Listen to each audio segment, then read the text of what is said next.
never slow up, no I don't take shit. I got no love for the fakeness. If you wanna play tough and wanna hate this, I'll always show up. I don't ever slow up, no I don't take shit. I got no love for the fakeness. If you wanna play tough and wanna hate this, I'll always show up and make a statement. I don't ever slow up, no I don't take shit. I got no love for the fakeness. If you wanna play tough and wanna hate this, I'll always show up. Hey guys, what I want to talk to you about today is, could there have been a second person in the house the night of the killings? Now we've all heard that the manner of in the 8 minutes that it took one person to kill 4 people. We've all heard it could have been more than one person. Well, here's what I have to say to that. What if there was somebody down in that empty room, which was 1A? What if someone was hiding down in there, and then they gave the how can I say? They gave the go ahead by flipping the breakers and shutting off all the lights in the place. Could that have been the go ahead to commence the attack? Quite possibly. Because we all hear the naked man theory. How Bethany sees a naked man running past her window. Well, I've been thinking about this, and we've all heard, "Oh, yeah, it's okay, I'm going to help you." Well, what if that wasn't said to the victim, but the second conspirator said that to his partner in crime? It's okay, I'm going to help you. You see where I'm coming from with this? We all think of "it's okay, I'm going to help you" as a paramedic term or a law enforcement term. But what if this one time it's two partners in crime speaking to each other after they committed the murders, and the second conspirator comes in and said, "It's okay, I'm going to help you." And when Bethany sees the naked man, it could have possibly been when the second perp, let's just say, was putting everything into the bag for the first perp. You see where I'm coming from? Yeah, it's kind of loud over here today.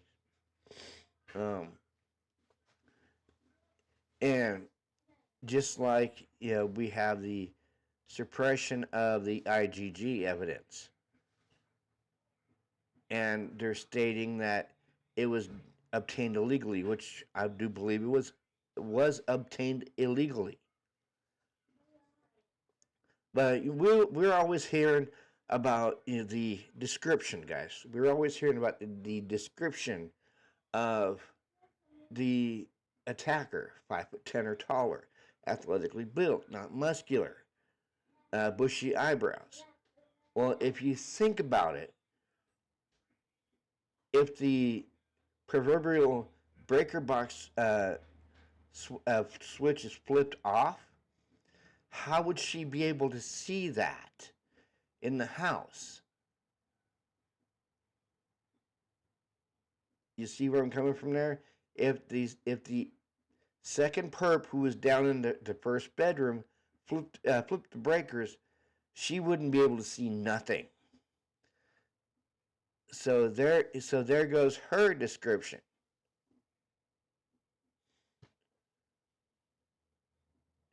This entire case is full of oddities and holes and vagueness and everything else.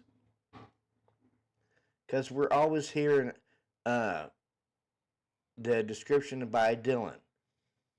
Well, what if Dylan didn't see anything at all? And why would one man come into a house with 6 people just to kill one person, and they ended up killing 3 more? It makes you think there was a second perp involved. There was. There was a second perp involved in this. Who it is, we do not know. We don't know who the second perp is. Could the second perp be the informant? Even though we've heard that the IGG is the informant, there is something going on in this case that's really suspicious.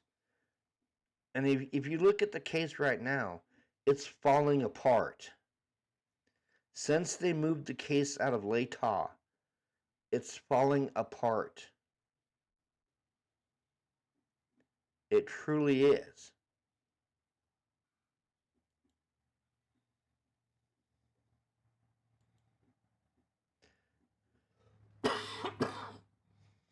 Comes now Brian C. Koberger, Brian through his attorneys of record, and submits the following memorandum in support of his contemporaneously filed motion for an order suppressing all data found by law enforcement from its search warrant of his Amazon account and from his apartment as well.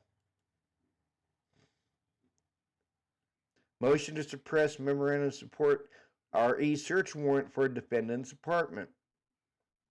Comes now Brian C. Koberger, Brian through his attorneys of record, and submits the following motion and memorandum in support of an order suppressing all evidence gathered by law enforcement as a result of the search warrant of his apartment located at 1630 North Valley Road, Pullman, Washington.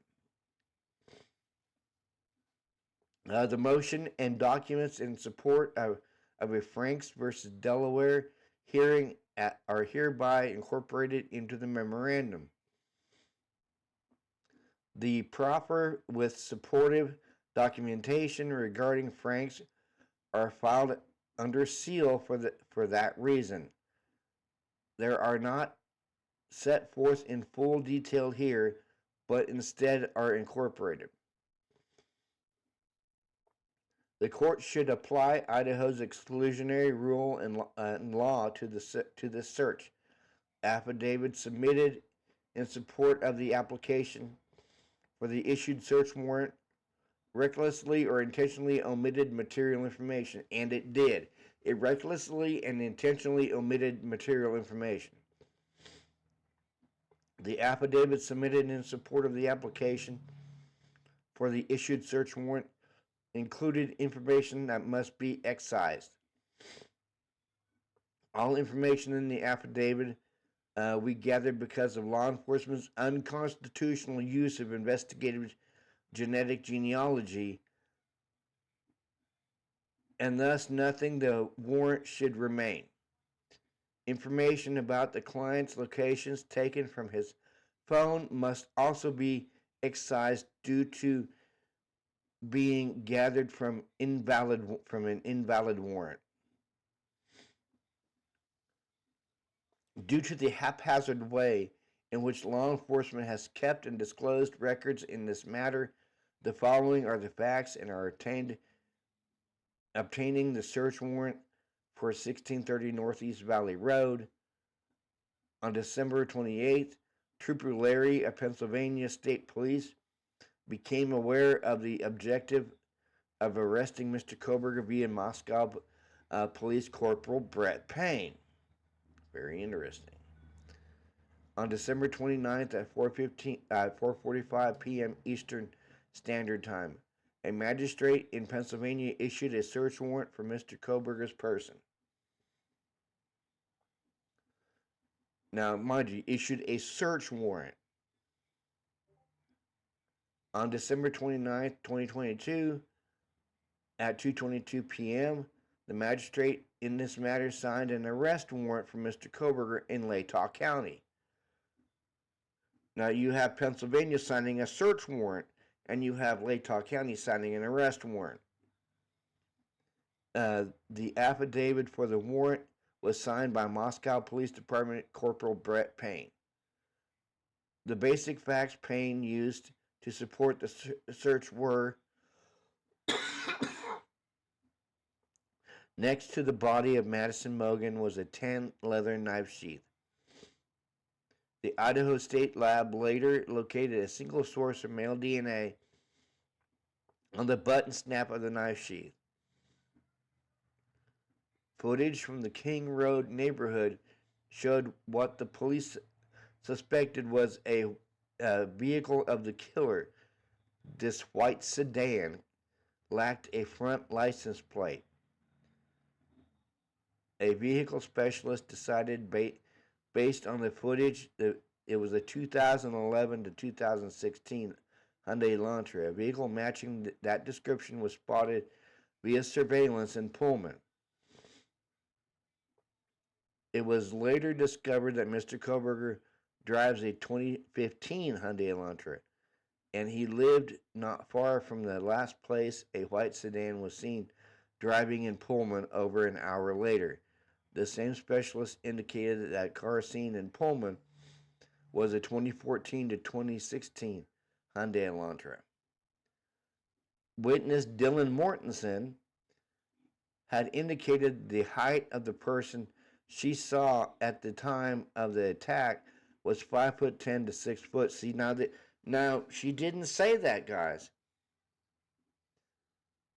She didn't say that in the PCA. She didn't say 5'10" to 6 foot. She said 5'10" or taller. So exactly what's going on here?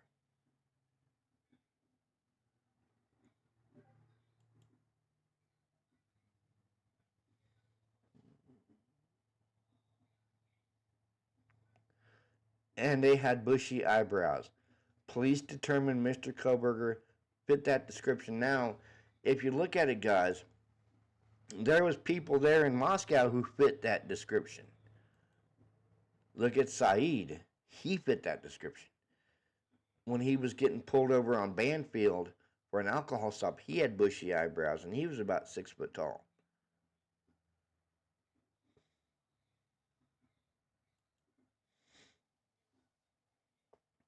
Records from August 21st, 2022 traffic stop showed Mr. Koberger was the driver of a white 2015 Hyundai Elantra with Pennsylvania plates lacking a front plate. It was also showed that he had the phone number ending in 8548. He noted investigators learned that this was an AT&T number. Mr. Koberger had changed his vehicle registration in Washington on November 18th. Cell tower records did not show Mr. Koberger was in Moscow at the time of the murders. In law enforcement experience, however, people committing crimes typically turn off their phones.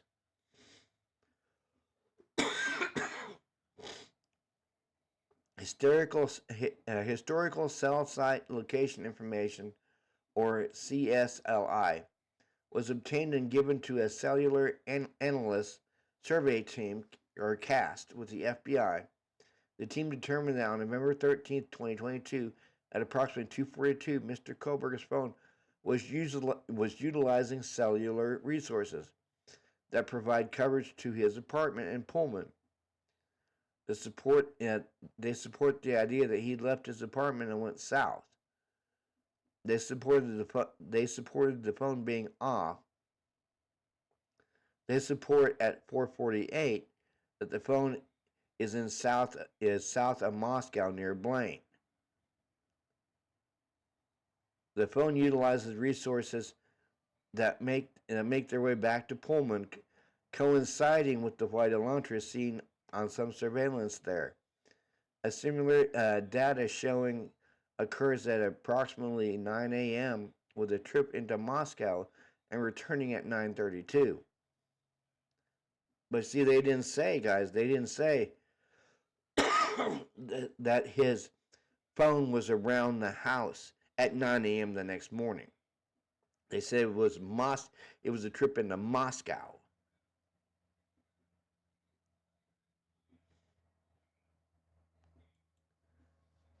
Yeah, they didn't.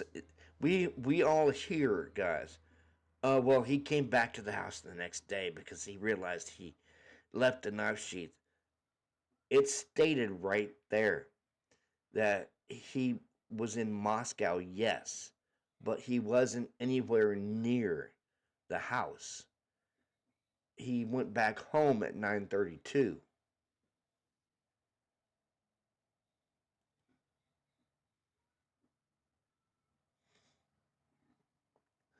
Now, the same team determined Mr. Koberger had been to Moscow on at least 12 occasions prior to the event, and that he came into the area the morning following the murders. However, law enforcement without explanation indicated it did not believe that the final trip ever occurred. At 2:43 p.m. on December 29th, a criminal complaint and probable cause was filed in this matter. Now, see that right there is it says he was in Moscow 12 different times. It doesn't say he was anywhere near the house.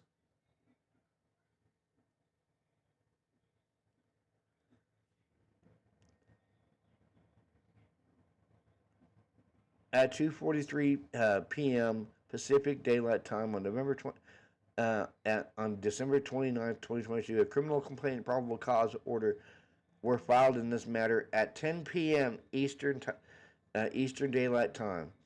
Pennsylvania SWAT began preparations to arrest Mr. Koberger. Despite days of constant FBI surveillance,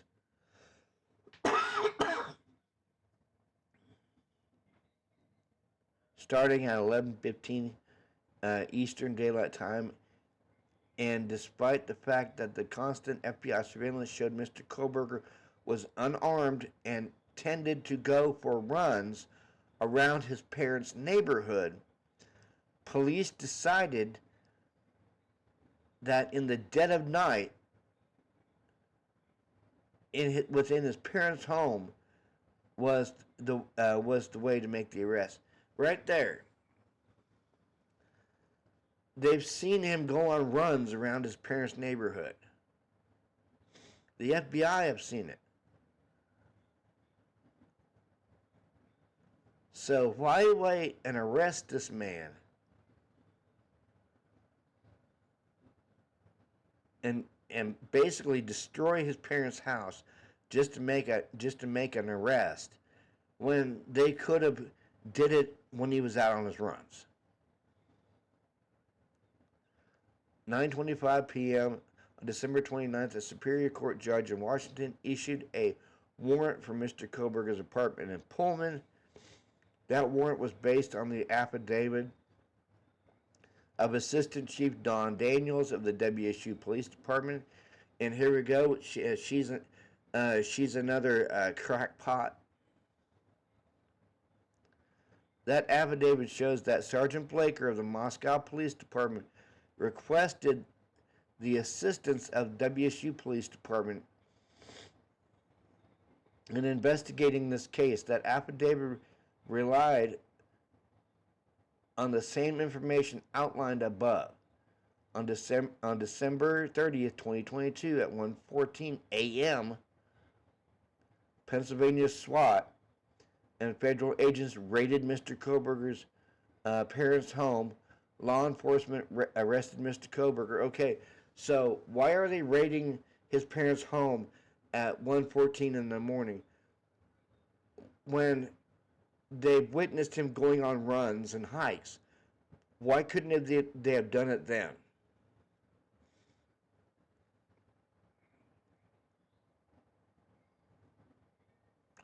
On December 30th, Idaho State Police, Moscow Police, and other law enforcement searched Mr. Koberger's apartment at 1630 Northeast Valley Road in Pullman.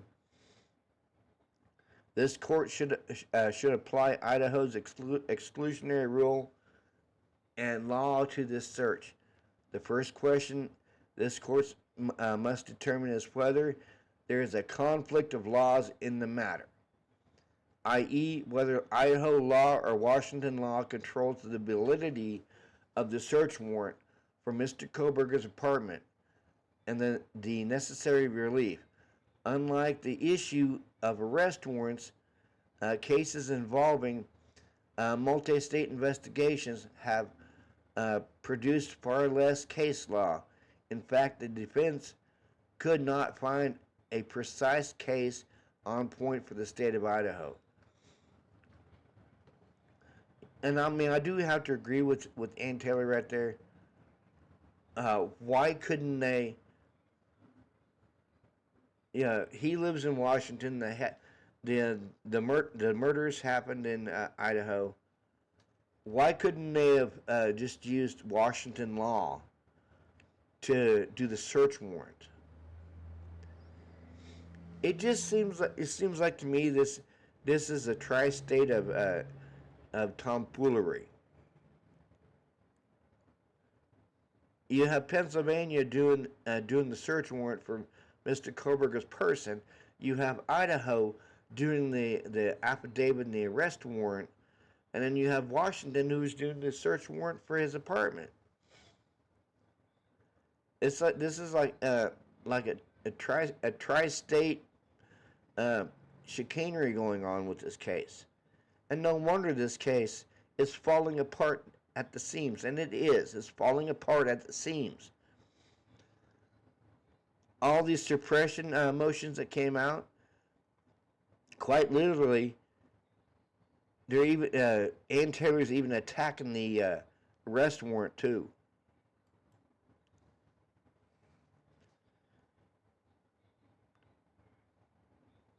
The issue, however, has received some attention in academia. Professor Kerr argued in his article for the Harvard Law Review that the jurisdiction where the crime occurred could control how the investigation is done, but that states and or the federal government should provide some form of authorization for each other to participate in each other's criminal investigations.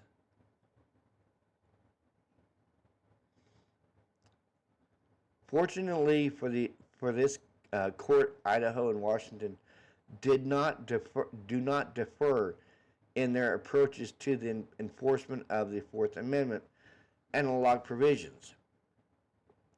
Both do not accept the good faith expectation. Thus, this court can likely afford to leave as an open question which form's exclusionary rules applies. However, it is also clear from the grounding of the exclusionary rule in Article 1 that evidence obtained in violation of the Constitution must be excluded. Thus, Mr. Koberger argues that the Idaho Constitution exclusionary rule must apply, as its basis lies not only in determining police misconduct, but because exclusionary is constitutionally mandated and judicial integrity demands it. This entire case is one giant conundrum. It is one giant conundrum going on.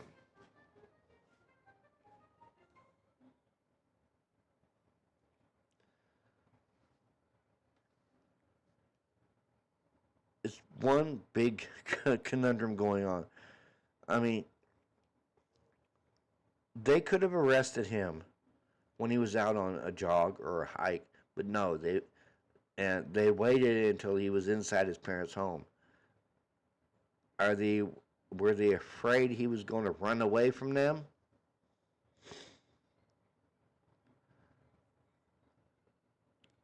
But this entire thing it irks me. It really does.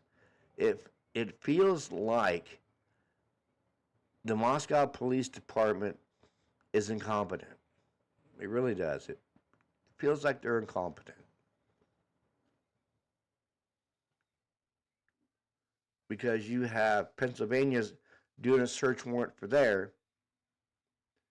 Brian's person, and then you have Latah County doing the arrest warrant because of the probable cause affidavit, which is a dirt rag, and then you have Washington doing its own search warrant for his apartment.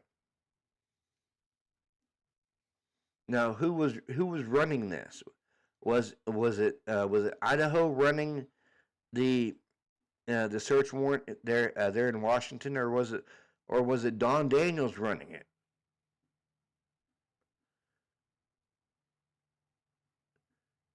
Because you have Corporal Payne. Don't get me started on him. So was Don Daniels reporting to Corporal Payne, or was she doing this stuff on her own? Because we hear that it was the ISP and the WSU police and the Moscow Police Department all doing this search of his apartment, but the search warrant wasn't done in Idaho, it was done in Washington. So does Idaho have jurisdictional control in Washington? I don't think they do. But someone down in the comments or let me know. But like always, guys, like, subscribe, and comment on my channel. Hit that bell notification for any new uploads. And as you can tell, guys, I'm kind of a little bit under the weather. But I just wanted to pop on here for a minute and express my feelings about this messed up case. This is Robert with True Crime Podcast. I'm out. Peace.